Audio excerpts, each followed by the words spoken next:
दोस्तों, कंगना रनौत या शिवराज सिंह चौहान जैसे भाजपाई तो हमारे मोदी जी को विष्णु जी का अवतार मानते हैं। इसके अलावा अंधभक्त भी मानते हैं कि मोदी जी स्वयं भगवान का अवतार है। वैसे हमारे प्रधानमंत्री ने तो चुनाव में खुद को नॉन बायोलॉजिकल कह दिया था। उन्होंने ये भी कह दिया था कि वो विशेष दूत हैं परमात्मा के। लेकिन अब वो परमात्मा के दूत हैं कि नहीं है, या मोदी जी अब भी अपने आप को नॉन बायोलॉजिकल मानते हैं कि नहीं मानते हैं, इन बातों को रख दीजिए साइड में।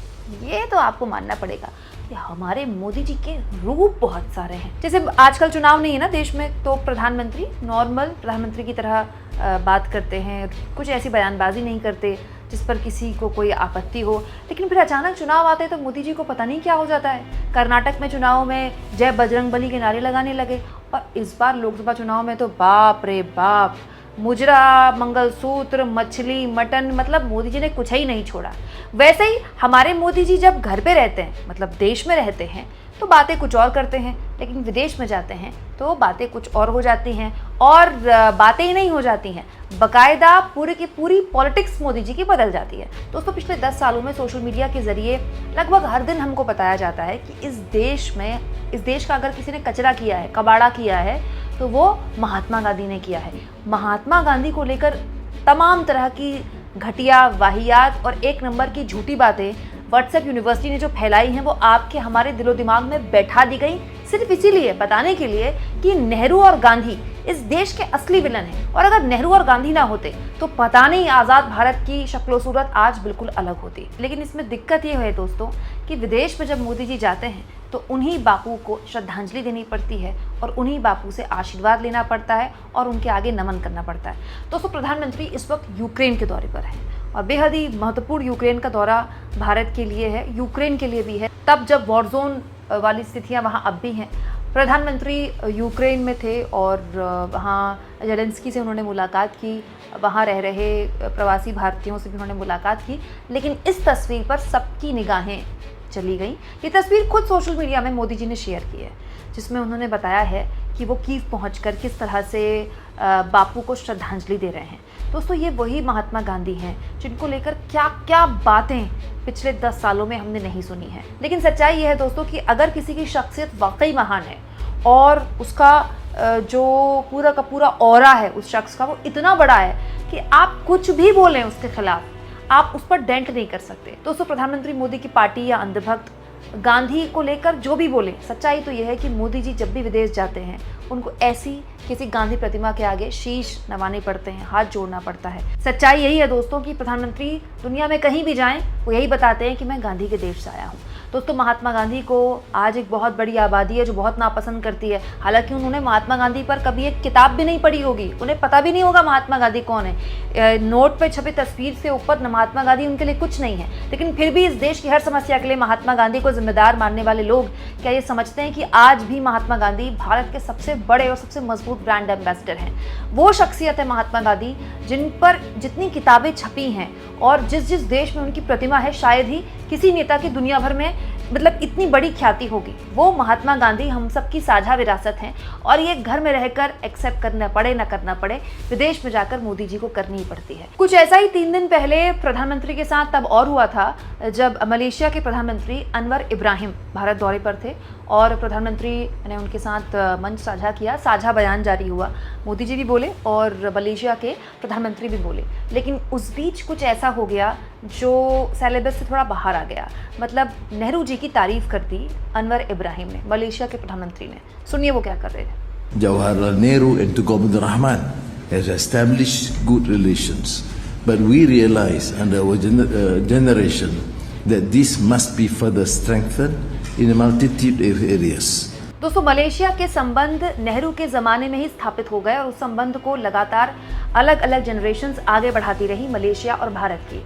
जो मलेशिया के पीएम थे वो यही बात बोल रहे थे, मोदी जी के सामने बोल रहे थे। बताइए कितना बड़ा विरोधाभास है। मलेशिया के प्रधानमंत्री हमारे देश में आकर हमको याद दिला रहे हैं कि नेहरू के ज़माने में जो संबंध स्थापित हुए उसकी वजह से ही हम दोनों ही देश यहाँ तक पहुँचे हैं। और उसके एक दिन बाद हमारे मोदी जी पोलैंड गए, तो पोलैंड में प्रवासी भारतीयों को संबोधित करते हुए मोदी जी क्या बोल रहे थे, जरा सुनिए। दशकों तक भारत की नीति थी कि सारे देशों से समान दूरी बनाए रखो।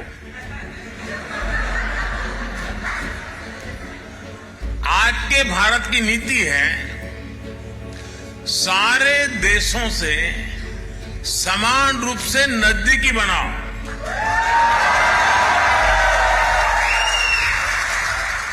दोस्तों, विदेश में इस तरह की बातें बोलकर प्रधानमंत्री देश का तो नाम खराब करते ही हैं, बल्कि पूर्व की सरकारें, जिसमें खुद अटल बिहारी वाजपेयी की सरकार है, जिनके दौर में भारत और अमेरिका के रिश्तों में एक ज़बरदस्त उछाल देखने को मिला था, उनको भी बदनाम करते हैं। मतलब वाजपेयी ने भी तो सरकार चलाई है।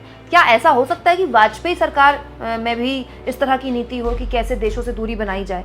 और जहाँ तक बात है विदेश नीति की दोस्तों, तो 2014 के बाद से आप देख ही रहे हैं, दूसरों को तो छोड़ दीजिए जो बहुत दूर दूर हैं, आसपास वालों को ही देख लीजिए। पाकिस्तान से हमारे रिश्ते तो खैर कभी भी अच्छे नहीं रहे, लेकिन चीन हमें लगातार आंख दिखा रहा है, लाल आंख दिखा रहा है। लेकिन मोदी जी हैं कि नाम भी नहीं लेते, चीन का चा भी नहीं बोलते। और तो और नेपाल जैसा राष्ट्र दोस्तों, जिसके साथ हमारे कभी कड़वे संबंध रहे ही नहीं, जिनके साथ हमने मतलब हमारा रोटी बेटी का संबंध है आज भी, वहां तक हमारे संबंध खराब हो गए उस देश से भी। और बांग्लादेश की स्थिति तो आप जान ही रहे हैं। मतलब दोस्तों, विदेश नीति तो दुनिया भर में बाद में शुरू होगी, वैसे पहले पड़ोसियों को देख लीजिए। उसके बावजूद भी देश की हर समस्या के लिए जिम्मेदार कौन होता है? नेहरू या गांधी। लेकिन मजे की बात यह है और दिलचस्प ये है कि अगर कोई विदेश से आए तो वो नेहरू की याद दिलाता है, और मोदी जी को विदेश जाना पड़ जाए तो वहां गांधी प्रतिमा के आगे शीश नवाने पड़ते हैं, बताना पड़ता है कि मैं गांधी के देश से आया हूँ, भारत की बात बताने के लिए। वैसे इस बीच एक और चीज़ हुई है दोस्तों, शायद आपने नोटिस की हो। आज से करीब ज़्यादा नहीं 3-4 साल पहले मोदी जी किसी भी विदेश दौरे पर जाते थे तो उसका एक डंका टाइप बजता था। न्यूज़ चैनल्स तो अभी भी दिखा रहे हैं, लेकिन उन विदेश दौरों का वो प्रभाव अब नहीं पड़ रहा है।